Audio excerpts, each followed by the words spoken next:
Hi everybody, I'm going to give a tutorial on how to do spiccato. Now, if you don't know or don't remember, spiccato bowing is the bouncing bow stroke. So your bow actually comes off of the string.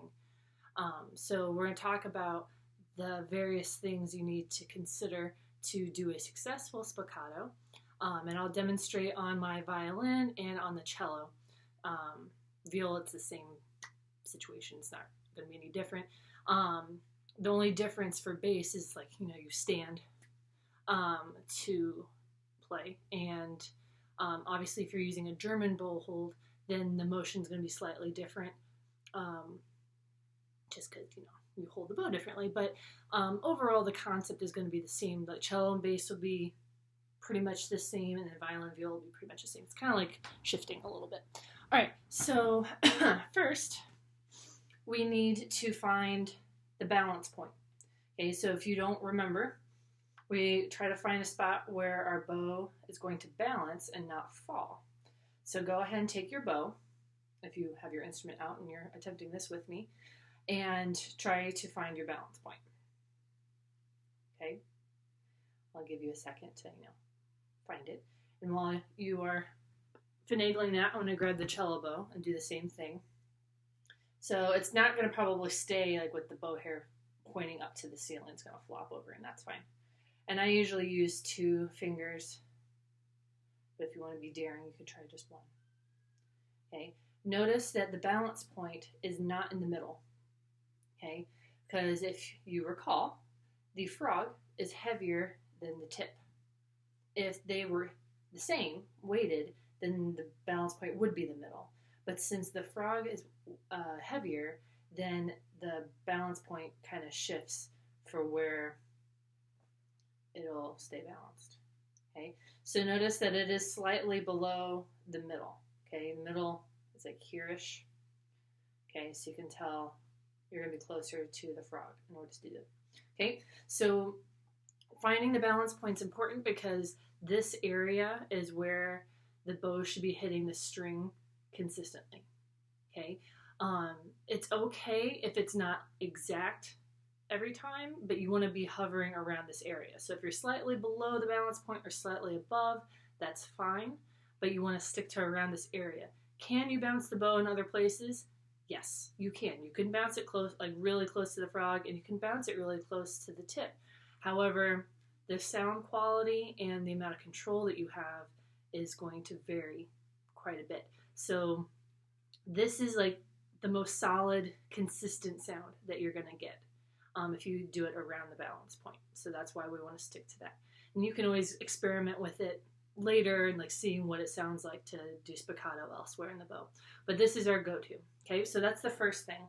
The second thing, obviously, you need to have a good bow hold. If your bow hold stinks, this is going to be difficult. Okay, and you need to make sure it stays relaxed. If you're squeezing, then you're going to get tension all in your arm, and then that's going to lock your whole arm trying to do this, and it's not going to work. Okay, you're going to look crazy. My example is if I'm playing violin or viola, and if I'm standing, my butt's going to shake, and it's going to be very odd and distracting. So everything's got to be very loosey-goosey, and it's going to be kind of counterintuitive because when you're bouncing the bow, you're probably going to feel like you're going to drop it. Okay, but you're not. Okay, if you drop it, then you're uber loose. But generally, you're not going to drop your bow. Okay, so just remember to stay relaxed and not squeeze. Okay, the moment you squeeze, spiccato is going to be really challenging. Okay, so that's the second thing. Third, speaking of kind of tension in your arm and relaxation and stuff, this bow stroke should be mostly in the fingers, wrist, and a little bit of forearm. This part of your arm should not be active. Your shoulder should not be engaged at all when you're doing spiccato, because then you do this. Okay, and that's weird. Okay, so your upper arm should be relatively still, and it's going to be a very small motion, and it's going to be a lot of this. Okay, you want that kind of give and take with the wrist. Now, if you're a bass player and you're playing with a German bow, then you're not going to obviously have that motion. It's going to be a little bit more side to side, kind of like that. Okay, but even then it's not going to be a super loosey-goosey like that because that's weird. You'll have no sense of control, but you want a little bit of that flexibility in there. Okay, when you are going to actually put the bow to the strings on violin and viola, you're going to tilt the bow. Okay, you're going to tilt the stick so it goes a little bit towards the fingerboard. So if you notice, this is with flat bow hair, and that's with a slight tilt. Okay, so you can see more of the bow hair. So the bow hair is facing me more, and the stick is going towards the fingerboard. Okay, it's not like all the way to the side. That's awkward too. Okay, it's just a very slight tilt, just enough that you're not using completely flat bow hair. Okay, when it comes to cello and bass, it's kind of the same concept, but because, instruments down this way, it's a little bit different. Okay, so instead of having the bow tilt away from you, like for violin and viola, okay, it's going to actually tilt towards you. So it's still the same idea that the stick is going to tilt towards the fingerboard. Okay, but since, the instrument's this way, you're actually tilting it towards you instead. So there's going to be a slight tilt of the hand, or the hand too, I guess, but the bow towards you a little bit. And basses would be the same way, even with German bow hold. You just, tilt a little bit that way. Obviously, this is not accurate because it's not a German bow. Okay, so we're going to be around the balance point. We're going to have that slight tilt. The very first spiccato that we do is going to start on the string. So that way, when as an orchestra, we would all start together. If everyone has their bow above the string already and then comes down, everyone's going to hit at a different time. It's going to boom, bum, bum, bum, bum, bum, bum, bum, and then eventually it gets together. But we don't want the hot mess at the beginning. Okay? So we want consistency in together right from the beginning. So the very first one starts on the string and then you bounce. Okay? Remember also when we bounce, we keep it close to the string. It has to come off, otherwise it's not spiccato. But we're not doing crazy things like that. Okay, so we have to keep it close, and we want to try to hit the string in the same spot. So we want to hit the bow in the same spot. We also want to hit the string in the same spot. So like if one bow stroke, we're really close to the bridge, the next one we're over the fingerboard, and then we're in the middle, and then we're back over the fingerboard. If we're going all over the string, it's going to sound bad. It's not going to be good. Okay, the quality of sound is going to be all over the place, and it's not going to be consistent, even if your actual spiccato motion is consistent. Okay, so there's a lot of factors, I know. So balance point, slight tilt, keep the bow close to the string when you bounce, but it has to come off, and try to be, again, as consistent as you can with where it actually hits on the string. So spiccato is a fast bow stroke. Okay, you're not going to get spiccato and be like it's weird. You're not really going to have that and have it called spiccato. Okay, it's going to be faster. So I'm going to do this a couple times. Whoops. My kids are having a bath right now, and I just hear Lily screaming. But it's a happy scream, but it's a scream nonetheless. Just hear that in the distance. Daddy's taking care of it, so I can do this video. So I'm going to do this a couple times. I'll do it on violin and cello, so if you want to, play with me, you can. I'm just going to do this on open D for right now. Okay, so I'm going to go like bum, bum, bum, bum, bum, bum, bum, bum, bum, bum, bum, bum, about that. Okay, so if you're going to try it with me, feel free. I'll count off so that way we can start together. Okay, remember the first one starts on the string and then we bounce. So 1 and 2 and ready, go.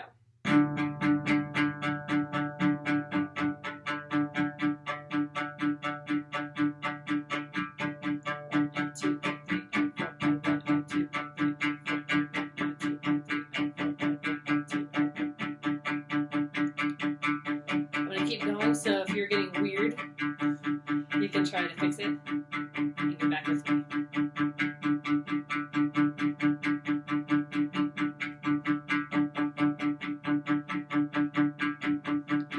And stop. Okay, so that's on cello.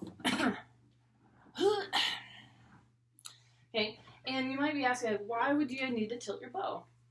Okay, the reason we tilt is because when we try to do spiccato and we don't tilt, it sounds very scratchy. Like you hear the attack of the bow on the string every time. I'm going to demonstrate that. So this is with flat bow hair, okay?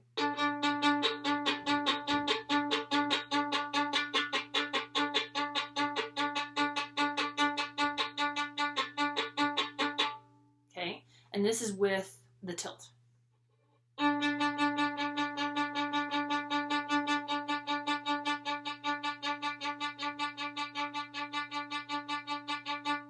And you hear the difference? So flat,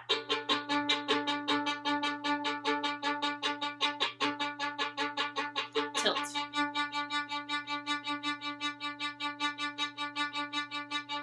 Flat,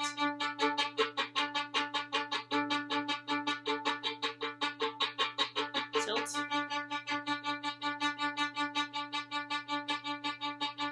Okay. Hopefully you can hear that through a video, but I have demonstrated that in class before, so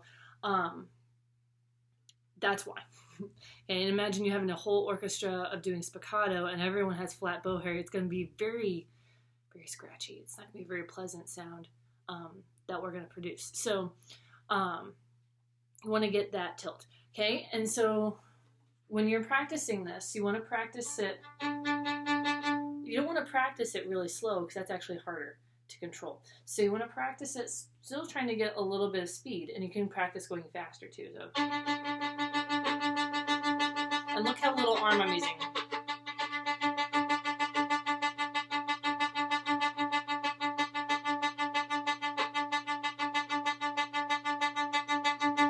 Okay, very, very tiny. I'm not going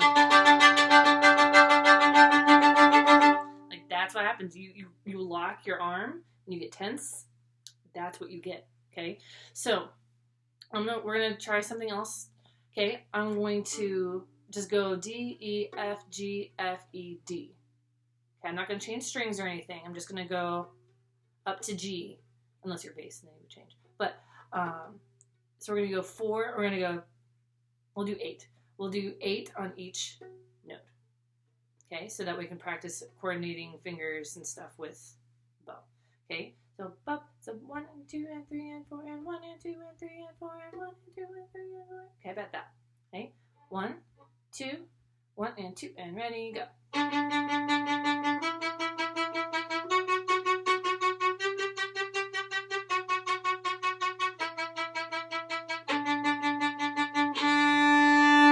then try to get that long note at the end like we would for a scale, because then because a lot of people go like that, get that bounce. So practicing getting out of the spiccato and just getting to a normal bow stroke is going to be important too. So let's try it again. Same thing. 1 and 2 and ready, go.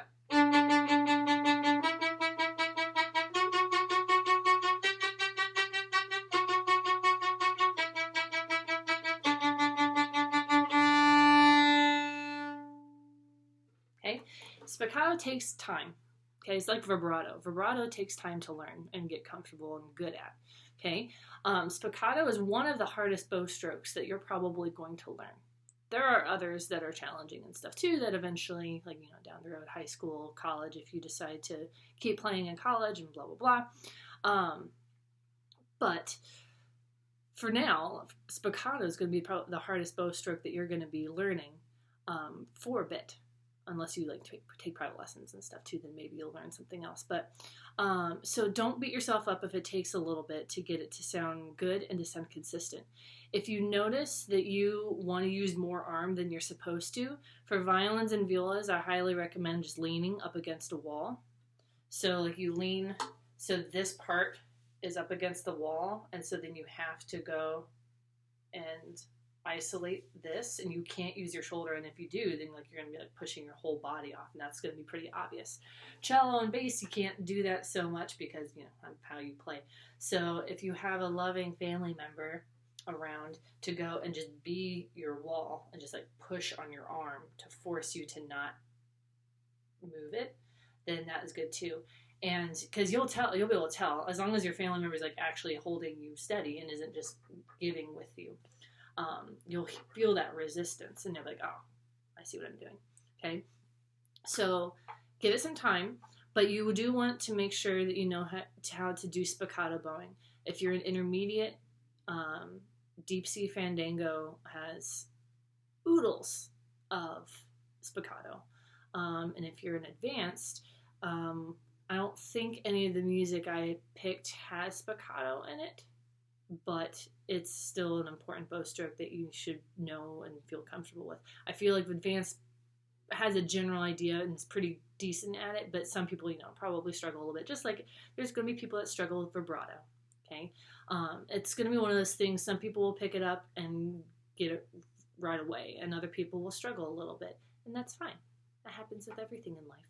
Some people are great at math, but suck at science, and other people are amazing at social studies, but then suck at art. Like, it's whatever. Like, it takes time, okay? It takes time. Give yourself some forgiveness and everything, some patience. But if you don't practice it, it's not going to get better, okay? And that's not a new thing that I've said. So make sure you practice it. Try to incorporate it into a scale. You can do it with 8 bow strokes per note like we just did. Then you can take it down to 4, you can take it down to 2, and if you really want to challenge yourself, do it 1 per note. So there. That's harder. But you go. So you can do 2.